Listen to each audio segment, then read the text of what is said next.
You've spent your life fighting for the rights of marginalized communities in the United States, including immigrants, the LGBTQ community, and women. Given the Trump administration's drastic actions impacting many of those rights, what would you say to encourage those fighting alongside you to continue that fight, and how would you encourage them to carry your legacy into the future? We're at a critical time in our democracy right now, and it's time for people to rise up and to start fighting against some of these politics that the Trump administration is carrying out right now.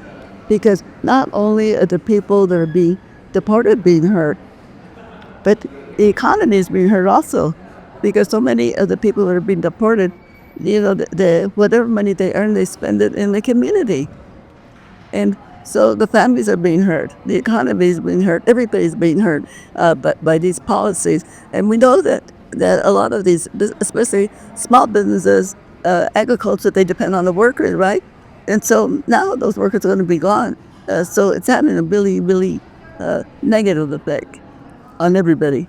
Given how long you've been waging this fight, how does it make you feel that all of these years later, the hate seems to be louder than ever? And what do you say to those that are feeling maybe overwhelmed by the headlines about it today? Well, I hope that people get upset enough that they're going to start taking actions to stop some of the measures that Trump is doing right now. You have to put pressure on our politicians, but also pressure on the corporation that is supporting Trump. A lot of these corporations that are behind Trump, and they're giving him not only financial support, political support, like these some of the corporations that are now doing away with the diversity policies. You know, something that we're finally being able to, I think, be able to get into the game. Into the leadership of some organizations and corporations. And now they say, no, we've got to stop it, although we're not there yet in terms of the equity that we need. So I would just say to people, don't shop at Target, don't go to McDonald's, stay away from some of these corporations that are supporting Trump and the actions that he's doing to hurt people.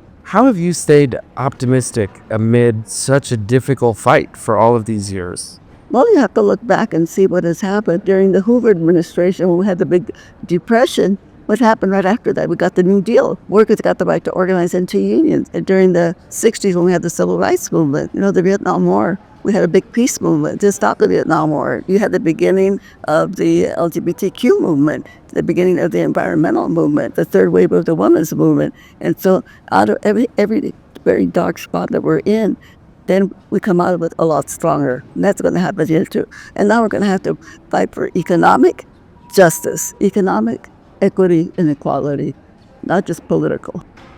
So you feel that the day is darkest just before the dawn? Absolutely.